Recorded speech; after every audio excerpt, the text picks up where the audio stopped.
So, thank you everyone for joining us this morning. If you could just mute yourself, that would be amazing. So, thank you everyone for joining us this morning Mhm. at our breakfast club. And this event is on leadership and the next generation. So, the breakfast clubs Well, are sounding our relaxed, leadership. Can we mute people? The Breakfast Clubs are the leadership event series of the Leadership Academy brought to you by The Wheel, Ireland's Association for the Community, Voluntary Organisation, Charities and Social Enterprises. My name is Sharon Hughes. I'm the Leadership Academy Manager, and the Academy is a place for leaders in our sector at any stage of their leadership journey to take the next steps on their own journey.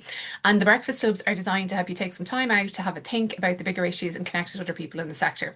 So you can get started at leadersacademy.ie, or you can connect with us on LinkedIn, or we also have a new Insta page. So a big part of these events is the chance to network. So halfway through, we will pop you into breakout rooms for a chat and a bit of a reflection on what you've heard from our speakers this morning. So the rooms have a nominated facilitator. There will be no Death by Zoom room on our watch. So the facilitator will have an asterisk on their name, so you'll know who they are when you go into the room. So it's really nice and chill. Flag please with us with my colleague Kira or Ames if you cannot go into a breakout room by using the chat function. We'd appreciate if you could do this just to ensure we assign the right amount of people to groups. And we also might mute you if you accidentally leave your mic on. So I'm joined by my colleague Kira, who supports the Breakfast Clubs and the Leadership Academy. She's on tech support. So if you have any issues this morning, if you could please DM them because I won't be able to see it. Please note that the event is being recorded. And if you do take any pictures this morning, please do tag us. And now to the main event. So, leadership and the next generation. So, the world is changing, you may have seen, noticed, at a rapid pace, as are the problems that society face, but so are the solutions to the problems. So, every day people are highlighting new causes to address, new ways of doing things.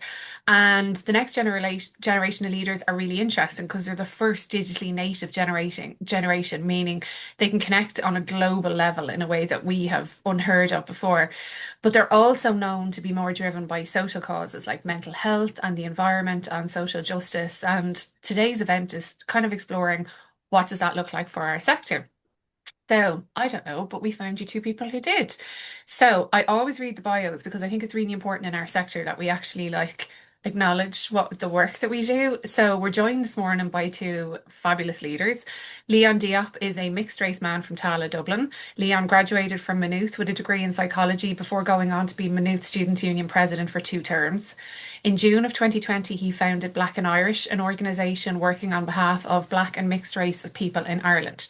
He is the co-author of the award-winning book Black and Irish: Legends, Trailblazers and Everyday Heroes, and a host of the Black and Irish podcast.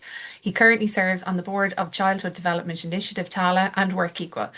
And in September 2024, Leon was named as European leader for the Obama Foundation. Very chill. And joining us as well is Sorcha Killian. So Sorcha is the co-founder and head of operations at Hygiene Hub and a board director at LGBT Ireland. She is a social entrepreneur with a strong background in community-led system change and the growth mission-driven organisation. Sorcha has led national programmes that support thousands of people each quarter, secured major public and philanthropic funding, and delivered the first formal examination of hygiene poverty in Ireland through a research partnership with the Irish Human Rights and Equality Commission. With a notable track record of leading projects in partnership with the European Commission and international governments, Sorcha's expertise includes shaping innovative public policies that respond to the needs of vulnerable communities. So, you've, you could nearly leave it there, but we won't leave it there. So, I'm going to hand over to you guys. So, if you can put your mics back on, and Sorcha, Leon, I'll go to you first. Would you mind introducing yourself and giving us a bit of background about, kind of how that happened and how you got to where you are today, please? Yeah, absolutely. Firstly, good morning, everyone. Thanks so much for the opportunity to speak to you today. So, a little bit about me. As was mentioned, I'm a mixed race man from Tala. I had a plethora of experiences that were mostly positive, but I had some experiences around kind of racism and identity challenges that made me want to work through those things. And ultimately, when I was able to work through those things, I was able to begin thinking, how can I help others? So I'm the founder of an organization called Black and Irish. It started in June of 2020, just after the death of George Floyd. And I think the primary thing for me and how I got into this work is I've always been really into storytelling since I was a kid. I loved sitting down telling the story to people, writing about different characters and stuff like that.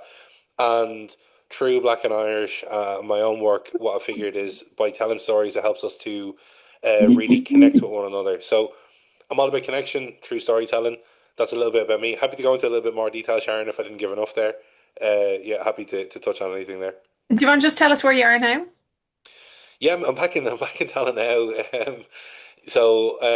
I've been able to go a bit around the world and stuff like that, but I've ended up two doors down from the house I grew up in. Oh, Yeah, so I mean, now what I'm doing, I do a couple of different things. Um, I was leading the Black and Irish team. Went to get a mortgage. Was told absolutely no way because the organization is not in a position to be able to basically the finances right there. So the bank were like, "You're self-employed," and I was like, "Yeah," and they're like, "Get out." So now I work in the Arts Council as the head of equality, diversity, and inclusion. It's a wonderful job, wonderful place, and again, it's I suppose feeding into that desire for me to be able to connect with people and tell stories. So I managed to get a mortgage, managed to buy a house, and the house I bought was two doors down from the house I grew up in. So can I just say that's where I'm at right now. I was stunned by how much of our conversation was dedicated to getting mortgages, but there we go. Do you want to maybe just casually mention that book that you've just written there? Yeah, Yeah, sure, yeah, maybe 100%. just yeah, you might just want to. No worries. So in November of 2025, I published a book called Mixed Up. It's a book about my uh, experiences growing up as a mixed race boy in the 90s and 2000s in Ireland. And ultimately, what I want to do, I write a lot for young people. So I write about identity, I write about kind of experiences and how they shape us. And ultimately, for me, what's important is that people are shaping their identities from the inside out and that they're not allowing their experience. I allowed the experiences of racism, the experiences of discrimination, racial exclusion, racial violence, and stuff like that uh, to basically shape my opinion of me. And I told myself for a really long time that I'm not enough of either. I'm not enough black. I'm not enough white. And it was only through sitting down and having conversations with myself and reshaping my narrative, reshaping my story that I was able to say, well, hold on, I'm not half and half or 50-50 or one or the other. I'm 100% of everything that I am. And that was great for me because I went from being half of two things to two things, so it was an exponential increase in how I viewed my identity. So I decided to put that in a book because I know that there's a lot of young people out there today. I think about young people and what they're seeing today. I didn't have to deal with the challenges that a lot of young people have today, like the rise of AI, the kind of vitriol that we see on social media and stuff like that. So I wanted to put down my story in order to help others and help them kind of navigate their own journey and their own story. So there you have it. She accidentally forgot he wrote an amazing book. So we will include a link to buy the book in your thank you email afterwards. But thank you so much for that, Leon. I didn't realize you were so close to your ma. Classic, love it. Of Uh, course. Sorka, over to you. Can you introduce yourself and give us a bit of a background and tell us where you are now as well, please? Yeah, of course. So, Dig everyone. My name's Sarah. I'm one of the co-founders of Hygiene Hub. So, for anyone who's not familiar, Hygiene Hub is a social enterprise and charity based in Ireland focused on tackling hygiene poverty. So, hygiene poverty is the inability to afford or access essential hygiene items. So, soap, shampoo, laundry detergent, to kind of contextualize it for people, because for a lot of people, it is a foreign concept. We always encourage people to think about their morning routine. So you get up, you maybe brush your teeth, your hair, you wash your face, put on clean clothes, get ready to start the day. And then imagine if one or all of those things were removed or inaccessible. And that's the reality for a lot of people Morning, how living are in you? Ireland today. Louis, Oma, is it Louise or Louis? Oh, I Sorry, think maybe I we. muted them. Oh, all good. In a little bit about myself. Louis. Okay. It's funny when What people. room was she in? I'm sorry, I need to find out That's who fine. is. Don't Yeah. worry. It's all Two, good. We'll is that a pause for two a bed second. or four bed? Two bedded. I think it's Perfect. Mary Thanks, Martin in Louis. St. It's Mary Luke's. I think Martin, your yeah. I Is Yeah. it think Brilliant. Mary Martin? Okay, sorry. your mic is Got on. them. Thanks.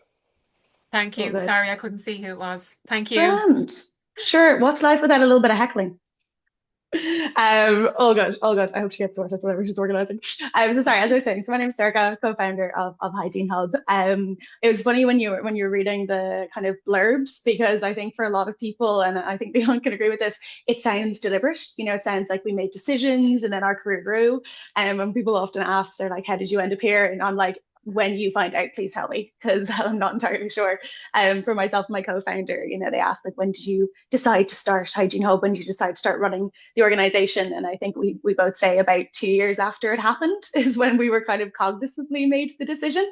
But for me, I actually started my career not on the social side at all. I have a finance and econometrics degree, and was working in venture capital and in kind of the social enterprise landscape, sort of, but was really frustrated by frequently often being like the only woman in the room, also often being the only person not from a place of like immense privilege in the room, and then just found that we were consistently funding like fintech copycats essentially, and whereas there were really incredible social enterprises and movements that were pitching for funding that just weren't getting recognized or looked at because we're measured on such different analogies of what the impact we have is. And so kind of slowly throughout my career, and like Leon, I was very lucky to work abroad, and I actually studied abroad as well. So I got to see a lot of different environments, and started slowly moving into the social side, and then completely transitioned into kind of social work, which was very different from what I've done, and now live very nicely in the middle of kind of like running a social enterprise that is also a charity. And in terms of where I'm at now, so I am also back home. I'm not 2 doors down from my mother, and I won't be telling her that that's an option, because she'll be far, yeah, I'll start getting, well, Leon lives 2 doors down from his mom, so why are you so far away from me? But I'm back in Dublin. I lived abroad for probably like 8 or 9 years, and actually ran Hygiene Hub remote alongside my co-founders for a good portion of that.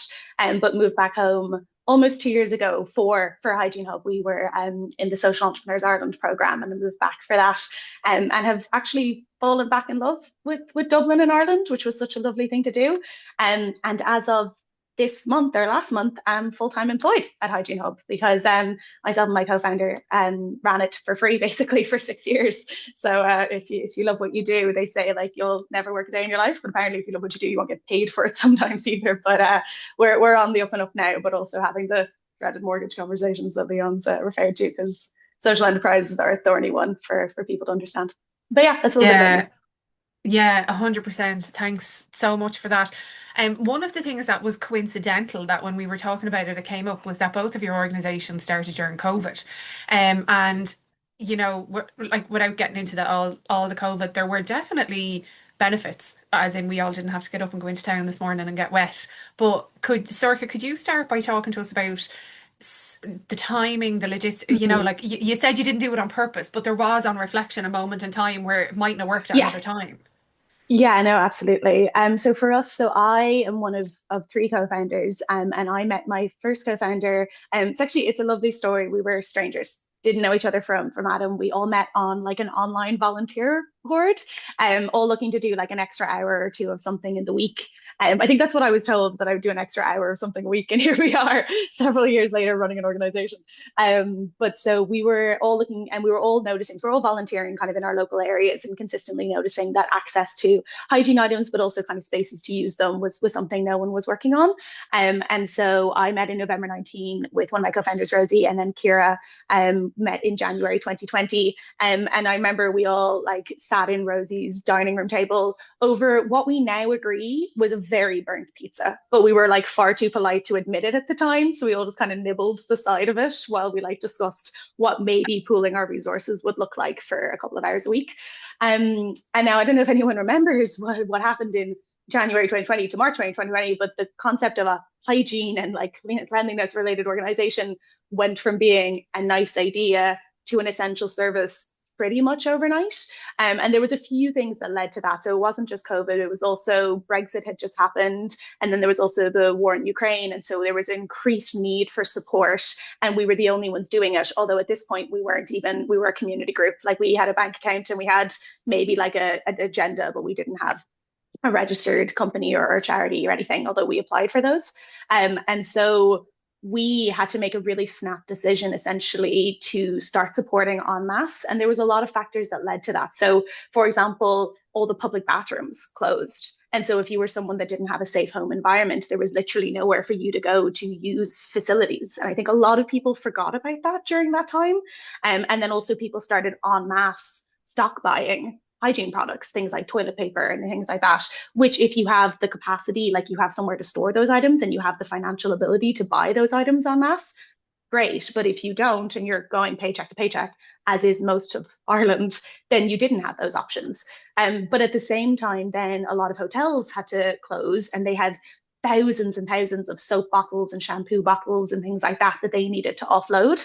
And so I think for the first couple of years, my co-founder Kira, her poor mom's garage was just like filled to the brim. Like I don't think any of our mothers' houses were devoid of hygiene products until maybe like 2023. So that all happened at once. And so it wasn't, like I said, it wasn't really the decision at that point because it was literally a baptism of fire. There was immense need and we were getting reached out to constantly. And so to make sure that we were doing it in a responsible way, to make sure that we were being as, well governed as we could, as young as we were, we applied for charity status, we applied for company status, we started building everything we needed, but it was at a point of emergency. It wasn't that we had months and months of planning to design it. And then because of COVID, obviously also people were limited in how they could move and work. So we had to figure out how to work best with our volunteers in a world where we couldn't sit down and talk to them and we couldn't meet with them and we had to do everything online. But it also meant that we grew so significantly because within a couple of months, a Galway hub, so we started the Dublin hub, a Galway hub set up because one of my co-founders, someone they went to university with, set that up. And Una, who's one of the first ones, and Liz, who's now hub coordinator with them in Galway, 6 years on, they're still with us and they're still running that Galway hub. But I think if we'd been locked in that bricks and mortar mentality, we probably wouldn't have expanded as quickly as we did, and we wouldn't have been able to get as much product in and then get it out as we did. And so it's just grown so significantly since. But it really was just a response to an emergency need. And I think look, there's still a state of emergency when it comes to poverty and need. Like we have a waiting list of over 100 organizations currently, despite the fact that we support so many, but we no longer operate in that emergency phase. But it was probably the first 2 years before we actually could take a breath.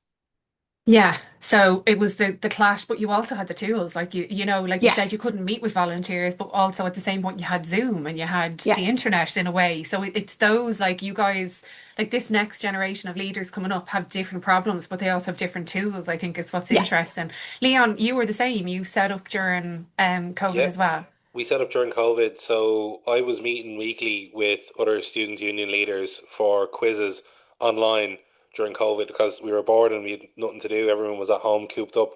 And very often after the quizzes, we'd begin talking about kind of social issues and, we'd have talks about kind of like Pan-Africanism and stuff like that. And it was cool. It was fun. It was enjoyable.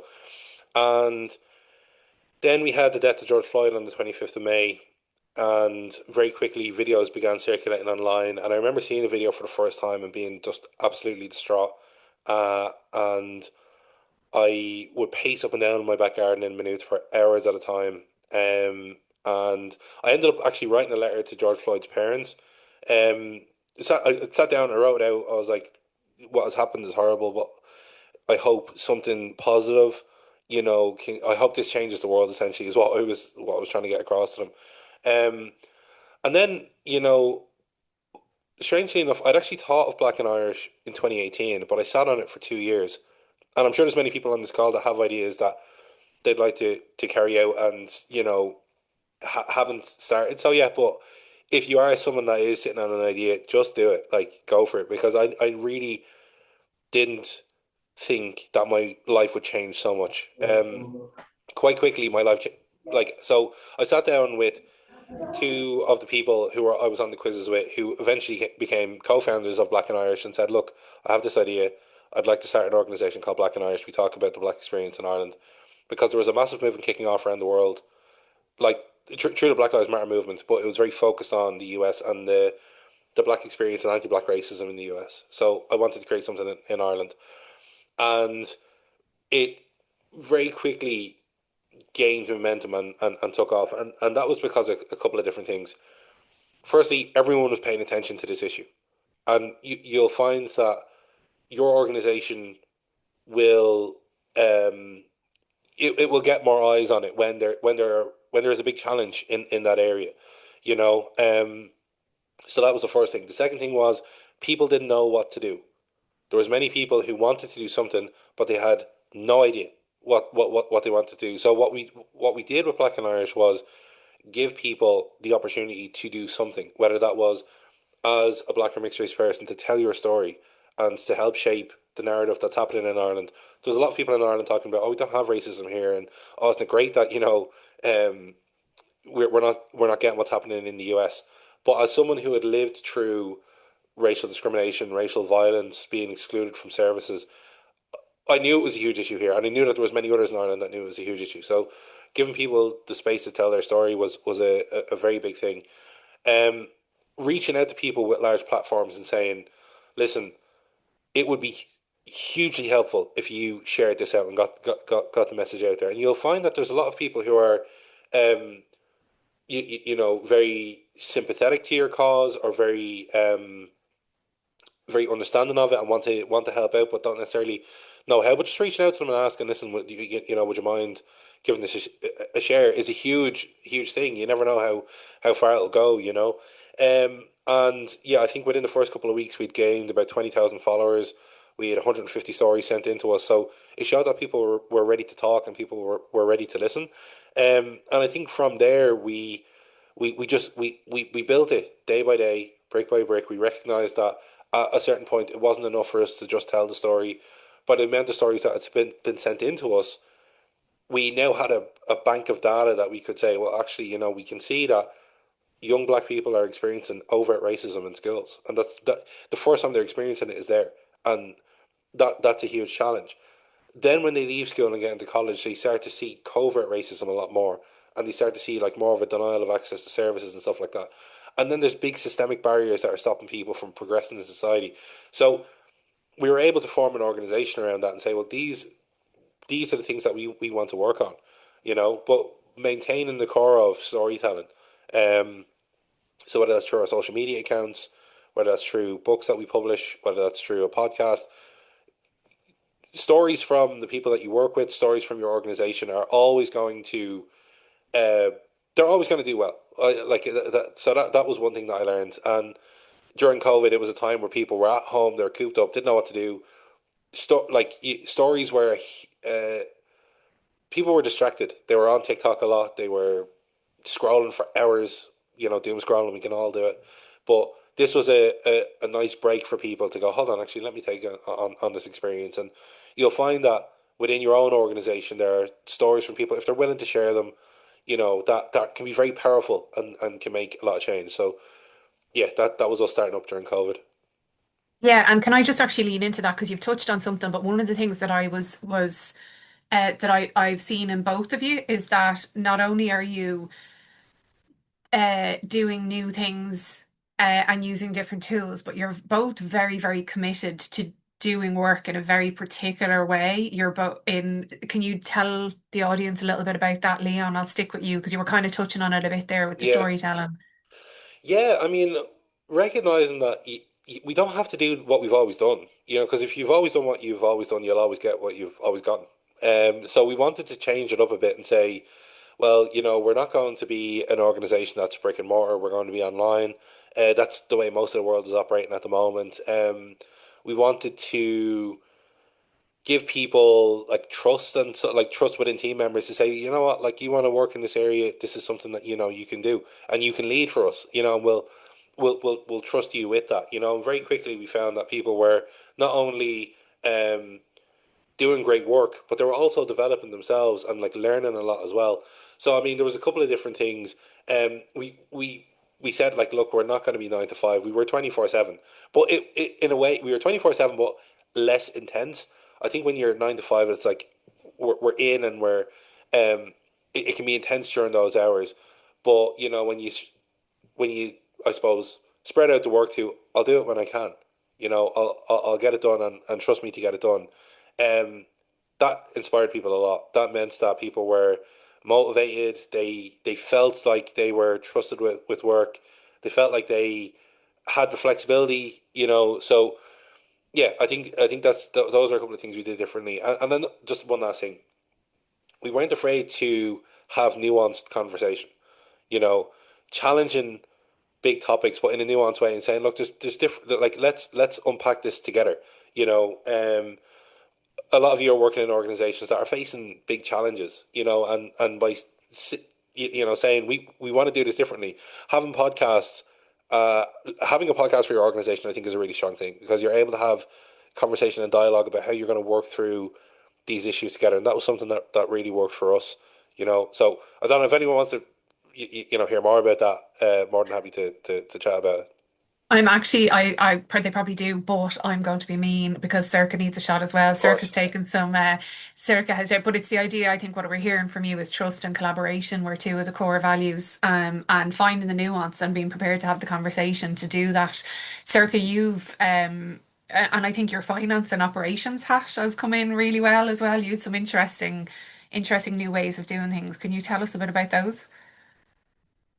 Yeah, I mean, I think for us, we're consistently a new way of doing things because hygiene poverty is not a new concept. People have been experiencing it since they've been experiencing any form of poverty, but we're the first people to probably really put a name on it and really talk about it in a very open way and kind of shed a light on what is a very underserved and under-recognized area of poverty. And I think, you know, if I'm being honest, and Leon talked about having hard conversations, when we first kind of entered the foray, we did meet a lot of resistance and challenge at times, understandably, from people kind of being like, why are we introducing another type of like what, like there's already so much, not competition in the environment because everyone's trying to work with each other, but there's already such a scarcity of resources. There's already so many things that we're trying to work on. Why would we introduce a new concept? And so what we did in the way that we work is to build ourselves into existing support services to provide wraparound support. Because the thing is, like, poverty doesn't exist in a silo. And therefore, if you're only focusing on one element of an issue, whatever it is, you're not going to have a nuanced or wraparound support approach. Because if everyone in Ireland has access to hygiene products, incredible, but they might still not have access to, safe shelter. They might not still have access to heat. They might still be experiencing discrimination. Like there's such a rounded approach to there. So the way that we work from the beginning, and I do think starting when we built this, is that we immediately removed, like Leon was saying, a lot of those trappings of having to be in from the 9 to 5, having to do X, Y, Z, having to, even our volunteers, like we were like, you don't have to give us 2 hours every Wednesday for the rest of the year, whatever. In a month, if you can do these two things in your schedule, when it works for you, how it works for you, we would be only delighted. And I think that's why I've had volunteers that are with us 5, 6 years on, which I think anyone who works in this sphere knows that's a long time for a volunteer to stay with you. Like that retention rate is incredible. And we've had volunteers.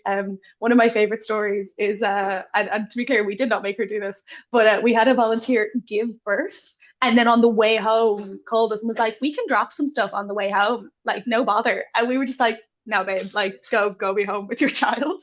But it was that kind of like built-in flexibility, and that she was just like, like we might as well add it on the way home from the hospital. And we were all just like, no, you're fine. Please take maternity leave for volunteering.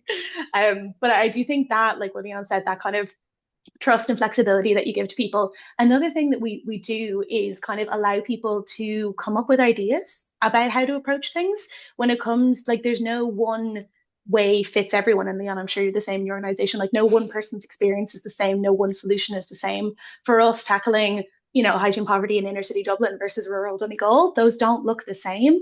And I think what sometimes in social sectors, and especially maybe more like national approach, we can get a little entrenched in what the right way or the structured way to solve a problem is. And it's just not realistic. And it, when you push things down, like I've worked on the front lines of social care, I've seen things come down from a decision made by people in a room somewhere, and it doesn't make sense. So what we try to do is like instilling safeguarding and governance and ensuring that everything is correct, but allowing people in their local environments to be flexible with how they support the people that they work with. Because at the end of the day, that's who I'm serving. Like that's my job, is to make sure that they're getting what they need. It's not for me to say, oh, I built this new model of social care and how smart am I, and publish it in 7 different areas. It's to make sure that the end recipient is getting what they need. Just about that flexibility with volunteers, you actually have a similar approach to your staff, and as well, could you talk to that? Because we were talking about it, how challenging it is to recruit at the moment, and you're not having the same challenges as everyone else. You might share that. we're still a very small team and we are definitely looking to grow over the next year or two. But for us, I mean, the first thing is that we are completely remote with our staff. So, if people want to work from office locations, we will figure that out. And we do kind of try to meet at least once every 2 months in person just to engage. But it's a completely remote. And what I found, especially with both co-founders being from Dublin, once you get out of the kind of Dublin echelon, like there's so much incredible talent out there that is really frustrated because a lot of the specifically kind of more strategic roles in organizations are locked in the capital. And so for us, that was something that was really successful, but also just like trusting people. So like one of our staff members was returning to work after having children and kind of had been honest with us that it had been hard for them to find a role that they still were able to use their immense talent while working around children and the realities of that.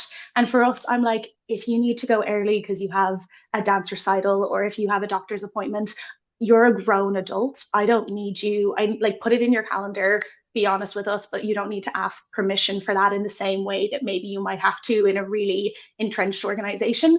Because at the end of the day, I don't like really mind about the hours you're doing. I care about the fact that like this employee is an exceptional employee and cares so deeply and fundamentally about the work we're doing. So everything they do is exceptional as a result of that. And I think that's something that we've held. And even with our volunteers, like we have incredible volunteers because every single one of them has bought so strongly into the mission and a mission that is allowing them to do that in a way that suits their daily life as well.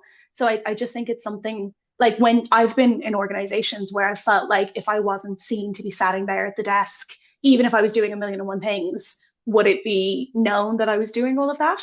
And I think the second that you remove that visibility, it just changes everything. Fantastic. So, I'm not surprised at all the amount of people I talk to that are outside of Dublin and also the more senior part-time roles. I don't know why organizations are not leaning into that easiest way to save money and attract talent. Right there, you heard it here first.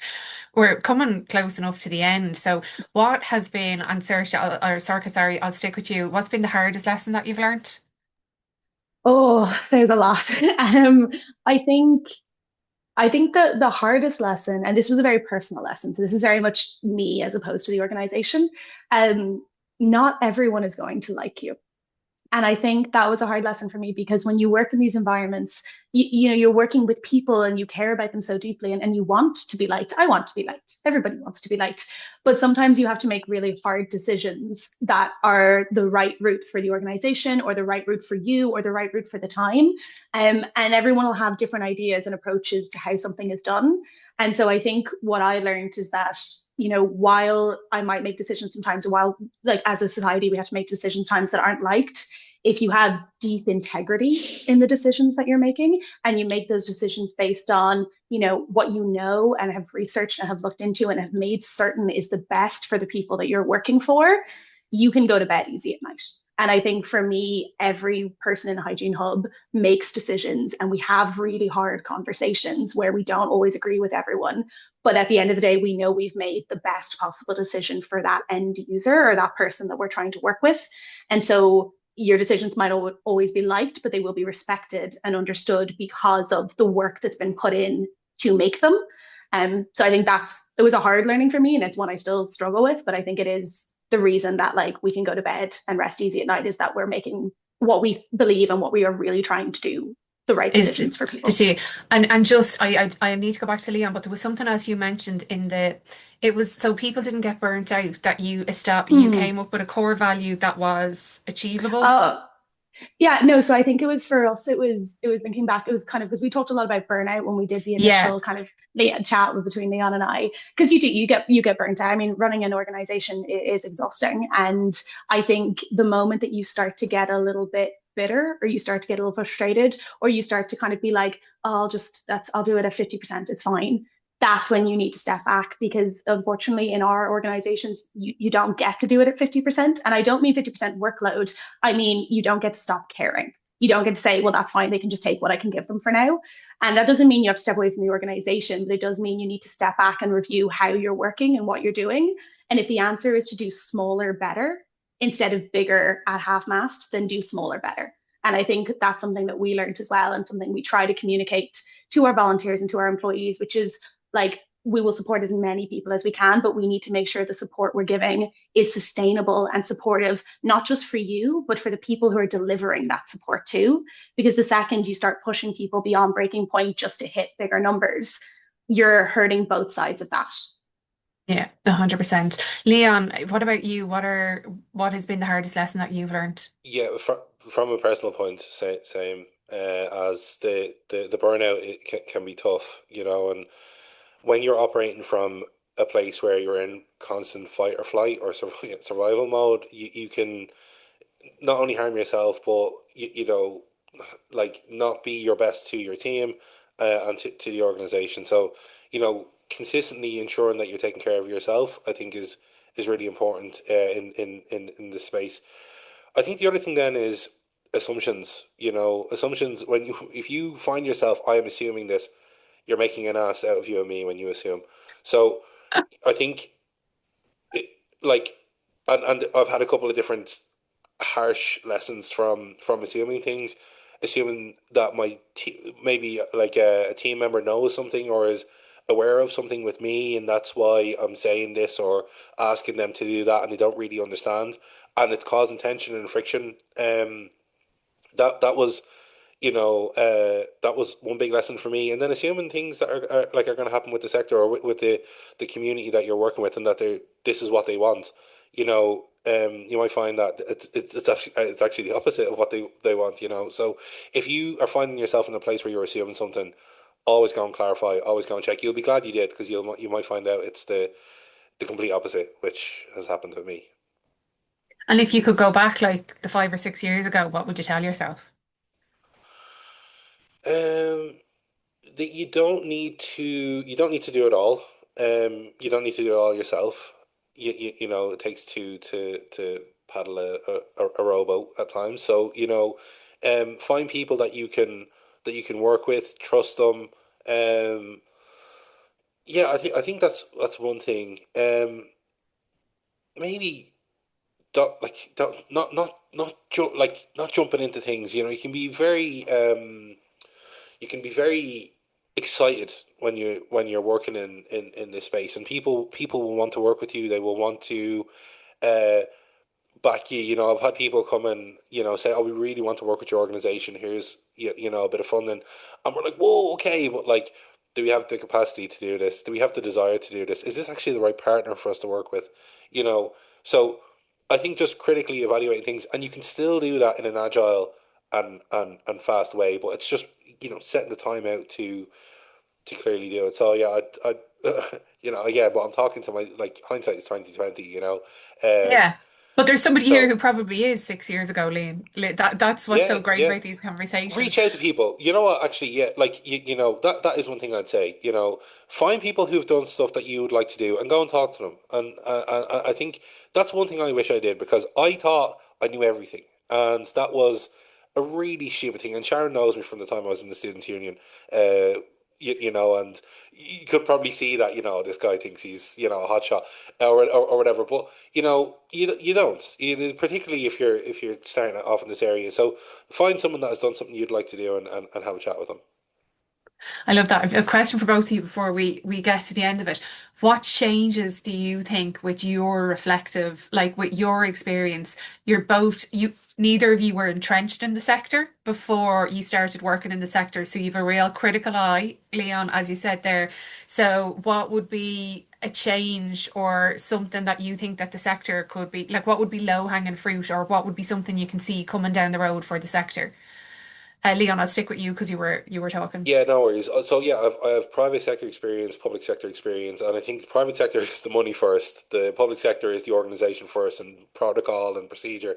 I feel like in this space we have the opportunity to be human first, and to lead with that. And I think a lot of the examples have been given in terms of like giving trust to the people that you're working with.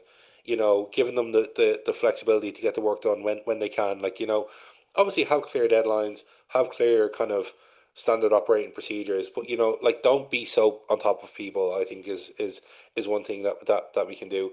And like, I think we can enjoy the space that we're in. One thing that I think that we get that others don't get as much is that deep passion about the work that we're doing.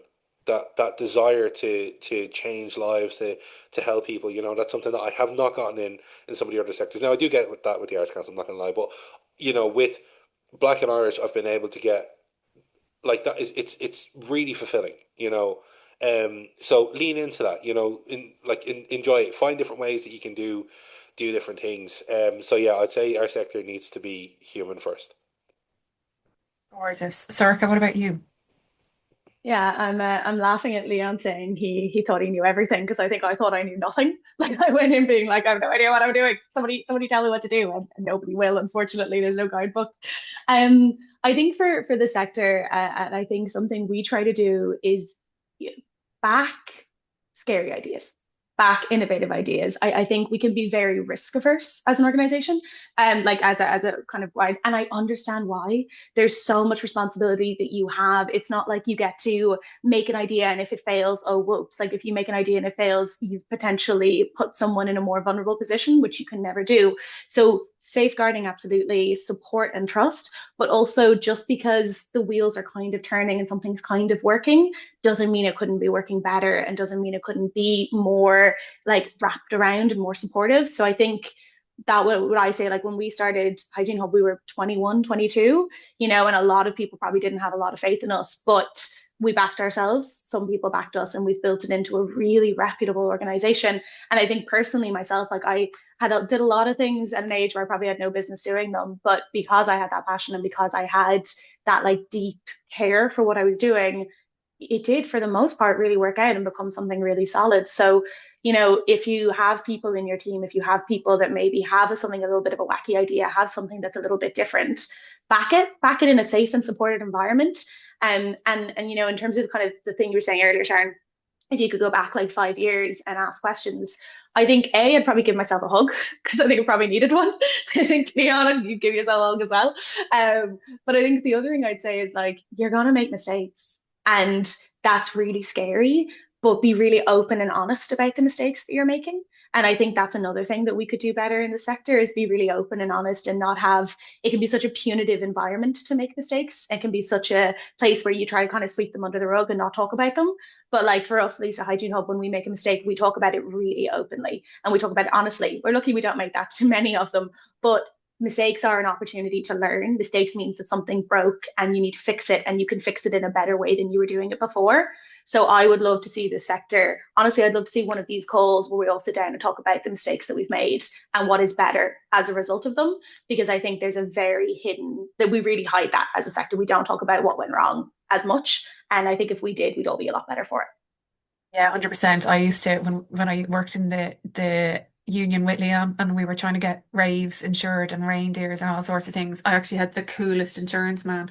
He used to say to me, like, you cannot plan for every risk. What you need to do is show that you've thought it through. Like at the end of the day, that's all that's ever going to be required of you, which I loved. Right, we're just hitting time, so you were well warned. What is your best piece of leadership advice? So who wants to go first? I'll pick on one of you if you don't.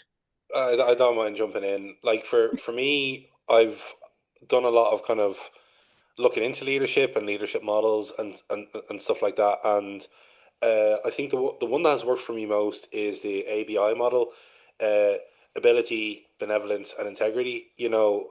Everyone wants a leader who is um, able to do their job. Is able to get the work done. Is benevolent in terms of like they're just kind to you. They're nice. If things go wrong, they're not on your back giving you crap and stuff like that. And integral, like they do work in a way that they know is keeping everything above board and stuff like that. So that is really important for me.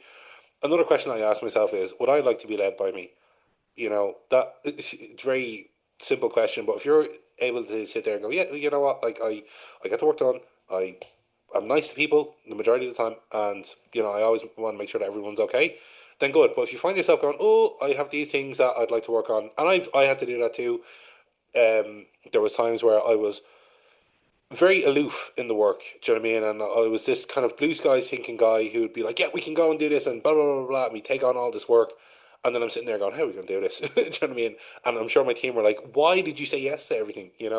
So yeah, I think that's something that looking into things, building frameworks for myself, and the ABI model is something that I work through. I love that. Kindness is so underrated. So underrated. Big time.